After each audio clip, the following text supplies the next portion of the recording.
We save people's retirement lives every day, but that's nothing compared with saving a life. My marketing woman posted the other day emails to the board from teens that said, "Thank you for saving my life." I didn't realize there were over 100 of them. Welcome to the Next Level Income Show, where it's our goal to take your income, your investments, and your life to the next level. I'm your host, Chris Larson. If you haven't yet, get a copy of our book for free at our website, nextlevelincome.com. That's www.nextlevelincome.com. Just click on the book link, and I'll even send you a copy if you put your address in. On today's show, we have Elliott Kallen. Elliott has been an entrepreneur for over 40 years, and like many business owners, he's experienced his fair share of hardships. In 2015, during a critical phase in his business building journey, Elliott's 19-year-old youngest son, Jake, committed suicide, a devastating event that coincided with the challenges of growing his venture. Despite the tragic loss, he persevered and continued to scale and keep his business running. Elliott, who has founded 4 businesses, was also forced to sell one of them because it was cash-strapped. From these and other setbacks, he's emerged stronger and gained priceless insights on overcoming adversity in business and life, which he's enthusiastically shares with other entrepreneurs, and we're going to talk about on today's podcast. Elliott, welcome to the show. Great to be here. Thanks for having me on, Chris. Yeah, no, I'm really excited, as I was saying, to talk to you today, Elliott, because you have an amazing story, and we get bogged down in the financial world about financial independence and money and cash flow in and cash flow out.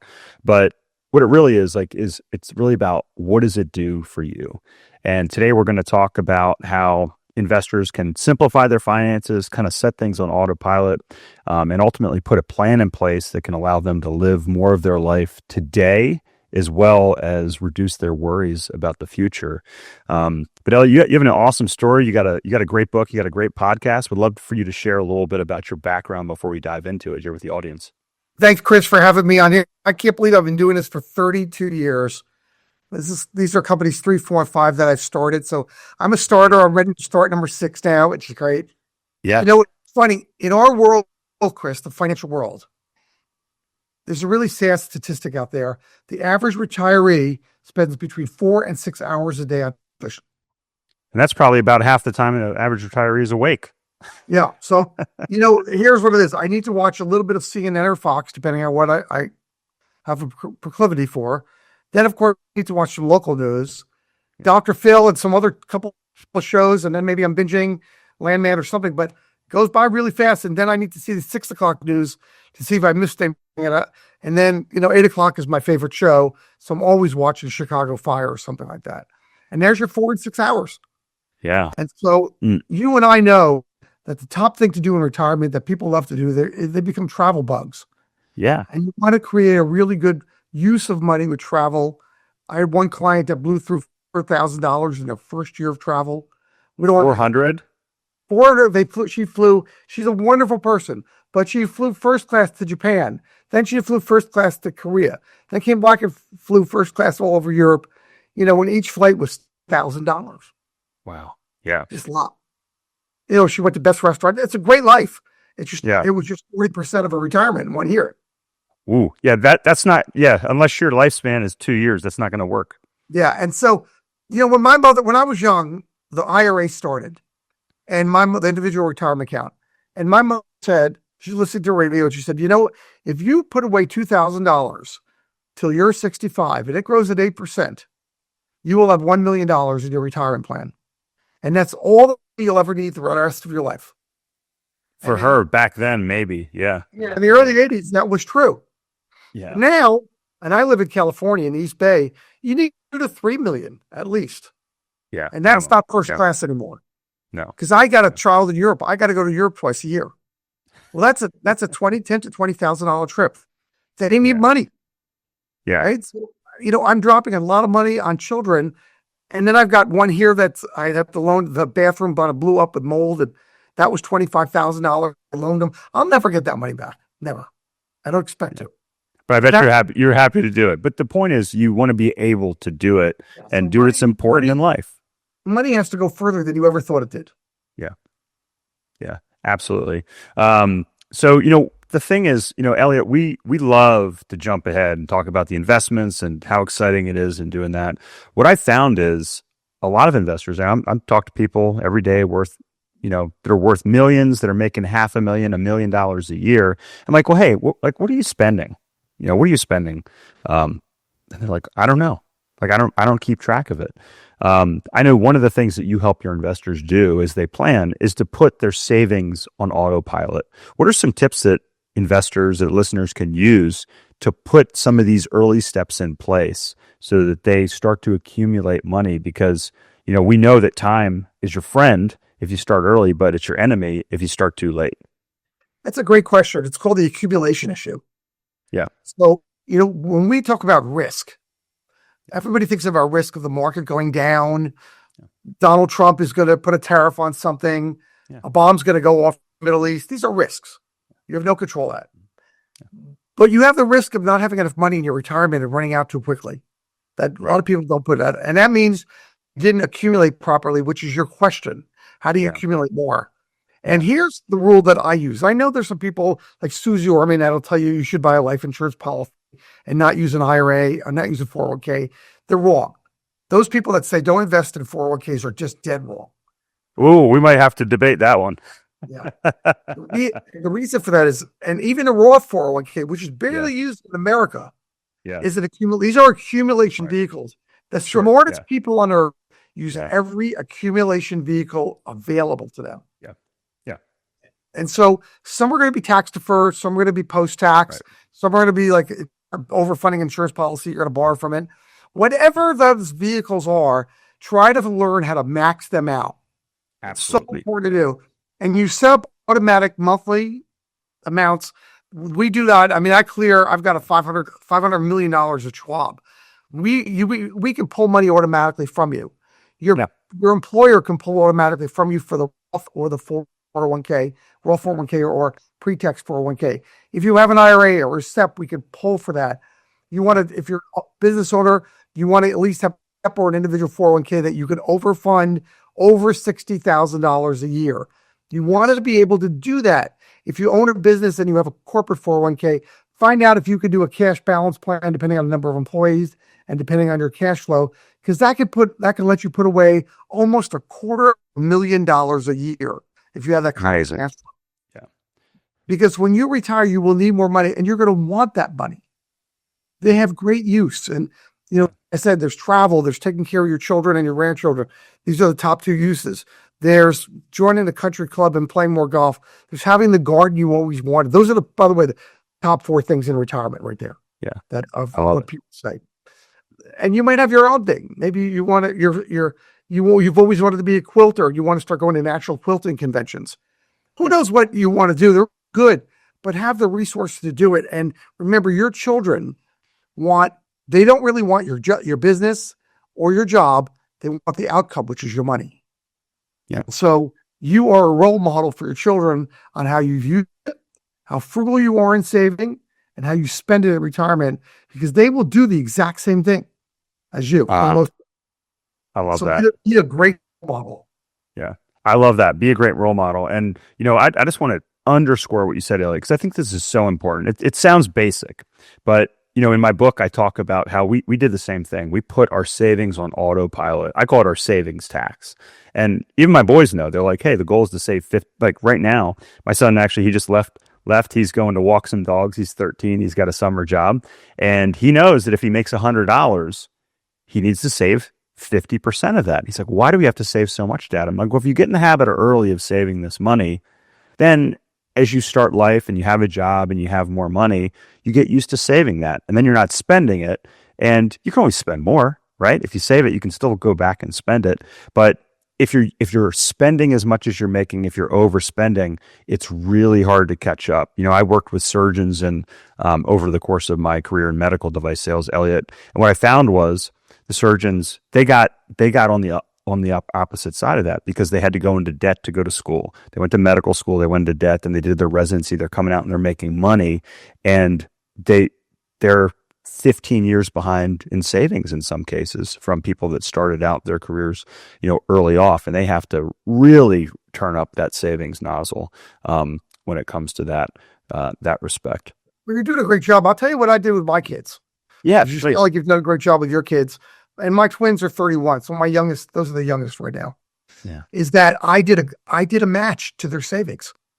That's what I love that. Yeah. Tell me about that. Because we do the same thing. I said, hey, buddy, if you save this $50 from the 100 you made, we go to the bank, you got to put it in. I deposit $50 on top of it. You did a dollar for dollar savings. What I did is I did golden dollars. You remember when dollars were that colored gold? You know, I don't think so. Coins. Oh, you mean the coins? Yes, sir. Yeah. Absolutely. No. Yeah. And so I would there to the bank. I would Yeah. pick up rolls of these. That's so cool. Yeah. So my match was in golden dollars. Oh, that's really cool because they physically see it and feel it, and that's a really cool. I really love that. Yeah. So when they ultimately left home, they had banks, plastic banks that I bought at Top Plastics. Yeah. And we filled those up with golden dollars. And so they each walked out with what was thousands of dollars towards their college, and I said, even with college, I said, listen, here's my deal. College, the maximum you can borrow it was a little bit over $5,000 your freshman year. That's all I'm going to ask you to borrow. I will pay for college. So they got some skin in the game. All that. And you have to pay that back when you graduate. So you have some skin in there, right? And so, this $60,000 education per year, now it's 80.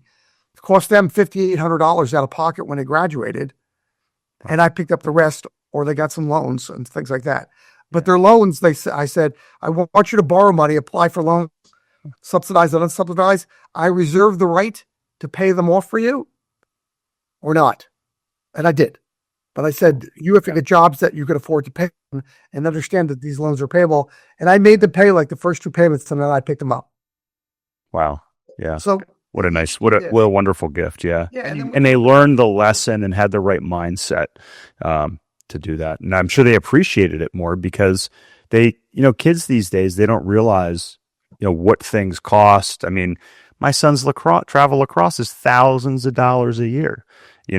It's, and being able to make children appreciate, the cost and the investment. You need to do it.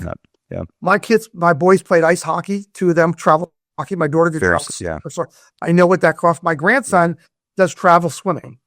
Yeah. And so he's 12 years old, and his mom, they live with us.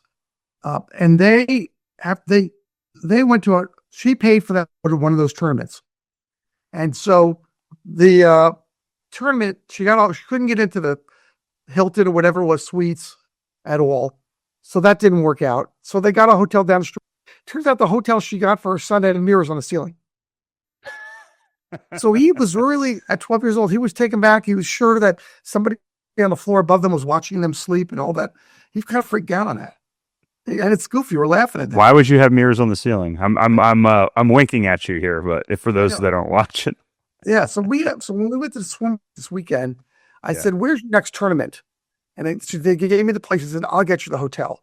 So I got a hotel, and then I got a pass to Disney at the same time. And he sat there next to me on my phone as we did it. Yeah. And he said, "Grandpa, thank you so much for taking care of me." And I said to him, "Cole, I'm Grandpa. I would jump in front of a truck for you to protect you and to help your life out. That's my job as your grandfather." And he just gave me a gigantic hug and said, "Thank you so much." Yeah. That's the message you want to send to your children. Absolutely. Or helping them. And he's a grandchild doing that. You're helping them with money. You're helping them with a hotel. But in retirement, you no longer have income coming in, which means you're 100% coming out of gain or principal. And you just got to be really careful of that. Yeah. Yeah. And I know that's what you guys specialize in. And we're going to wrap up by talking a little bit about that, Elliott. But, I want to be conscious of our time together. One of the big reasons I wanted to have you on, I lost my father when I was 5 years old. I lost my best friend to a massive brain hemorrhage when he was 18. I was 19. And you lost a son at a young age. At 15, you have a wonderful organization now, A Brighter Day. Do you mind sharing a little bit about that story and how it changed your outlook on life and your appreciation for, not money, but what, what money can actually do and the ability to appreciate, the days that we have. Thank you very much for asking.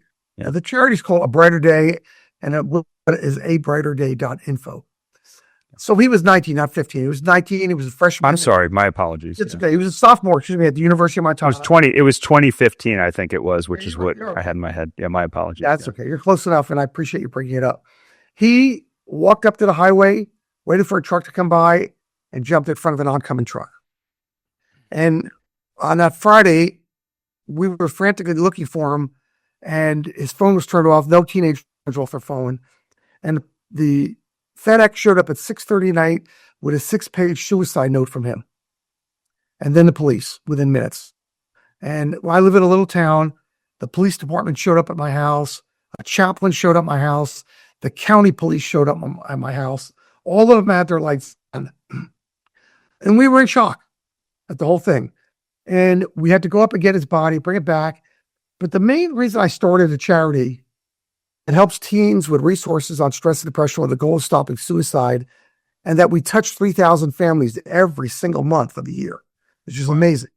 Yeah. Is because in his suicide note to me, and he was a wonderful kid. We didn't see it coming. Captain of the ice hockey team up in Missoula. His jersey is retired at the University of Montana and at the Oakland, California ice rink. It's hanging. It's because in a suicide note to us, he wrote, "Mom and Dad, I've been thinking about this for a very long time. I never would have told you how I felt, never would have asked for your help, and I never would have taken your help." And was that premise that we started this charity. I wrote a book about it. It's over my left shoulder about, adversity and overcoming it. You never overcome it as a parent. There's a hole in your heart forever, but you have to deal with it and move on. And that's what I wrote about, to creating a charity, to doing good. We save people's retirement lives every day, but that's nothing compared with saving a life, Yeah. a teenager's life. Yeah. And I don't know how many we've saved, but I know that we're getting emails. My marketing woman posted the other day emails to the board from teens that said, "Thank you for saving my life." I didn't realize there were over 100 of them. Emails. Wow. And we were all in shock looking at, oh my God, this person was about to go off a bridge or walk up the highway. It's in all 50 states, 24/7, a teen crisis hotline. And it goes off every day. When teens text us, our crisis hotline, and they do maybe 50 a month, new teens, within 5 minutes, they all ask the same question to a counselor. Am I the only one feeling this way? So that means they're totally... They feel like they're alone, especially in a world where we're so quote unquote connected through social media. We've actually become more and more isolated, and the challenges that young individuals go through as teens, and just growing, and your body's changing, and social things, and everything that goes on. I feel like today this is needed more than ever before in history. And that's what we do. That's what A Brighter Day does. We accept donations. We got a golf outing on June 23rd. We got a summer concert that we raise money at. We got a exotic car show with Lamborghinis and Ferraris and Corvettes coming up in the summer. We do a lot of really cool stuff to raise money. Yeah. When you're in charity, unfortunately, I've had to learn this. It's like running for Congress. Every person you meet, you have to put your hand out for money. Yeah. And that's how it is with the charity. You can't be shy about it. So for your listeners, go to abrighterday.info. Look what we're doing. If you feel inclined, we'd love to have you join us with a website, mailing list, charity donation. All that stuff is fabulous. And, and we support so much. And I can't thank you enough, Chris, for talking about the charity. Oh yeah. And like you said, you save people's retirements every day on the financial side, Elliott, but the future of the country is our young individuals that are going to go out. They're going to come up with the new invention, whether it's a company or drug or whatever it is that's going to change humanity. I feel like the biggest thing that we can do is support our youth today, that are under assault by all these other forces that are out of our control. So yeah, we're going to put this in the show notes here. So if you're listening, you can click down below. If you're on YouTube, you can click here, abrighterday.info, and yes, please check that out and do that. And then your group is Prosperity Financial Group, Elliott. So share a little bit more about what you guys do, on the financial planning side, and specifically the services you offer, who you work with. And, we talked about some of the mechanics that people can do. but you guys do it soup to nuts. Explain that for us. Yes. Well, thank you again. Yeah. So it's prosperityfinancialgroup.com. I'm Elliott at prosperityfinancial.com. It's really simple. We are financial planners and investment portfolio builders. So what we do is we look holistically at your life, what's going on, and we put together plans for you to meet your goals. You might not even have any goals. So we help you create these financial goals for your retirement, and whether it's using your company's 401k, saving on the side, insurance, whatever they are. We clear through Schwab. We got $500 million floating around there. I've got another company I own that's another $500 million. That's a national company. So it's $1 billion. It's a lot of money to be managing $1 billion. That we love what we do. We're passionate about what we do. And the passion is helping people have a successful financial life. That is what we do. And there are a lot of people who are very good in our industry that do a great job like we do. Yeah. It's what your passion is, and you love people. And if you really enjoy people, it's easy to work with them. That's what we do. Absolutely. Well, I know you do. I can tell by talking with you. And, I know it changes your life when you lose somebody close to you. And I know that drives the meaning, the meaning behind, what you do. And I know people can appreciate that for those that have. It's a personal story Yeah. that sadly about tragedy, that we turn into something good, but it made me understand people a lot more. Yeah. I don't want to say I'm more empathetic because my son died. I probably am. I'm kind of an empathetic person anyway, and I probably am. But when people have problems, they know that I have a very long fuse to listen. And so I always say that my grandmother crowd loves me more than my grandchild crowd because I listen for hours all about the stories that they want to talk about. Yeah, wonderful. And you help them get to where they want to be and spend the time doing that. So, Elliott, we've really enjoyed getting to hear your story a little bit today, getting to share it with the audience. Thank you so much. You can pick up Elliott's book, Driven. You can check out his group, Prosperity Financial Group, prosperityfinancialgroup.com. And also check out abrighterday.info. I got it pulled up here on my screen as well. If you want to learn how they are helping teens and preventing teen suicide and providing really the support to those individuals that feel like they're all alone out there. Elliott, it's been great having you here today. Thank you so much. Thanks for having me on, Chris. Thanks so much. Hey, Chris here again. I hope you found this episode valuable. Now, I have one more thing to gift you. We have a page for my coaching clients where you can get a free copy of my book, as well as much more from previous guests on the show. Just check out nextlevelincome.com/coaching to get a free copy of my book, audiobook, and much more. I'll send you a copy of my book and cover all the shipping costs as a thank you for listening to the podcast. Also, please like, share, and take just 90 seconds to give us a rating on Apple Podcasts.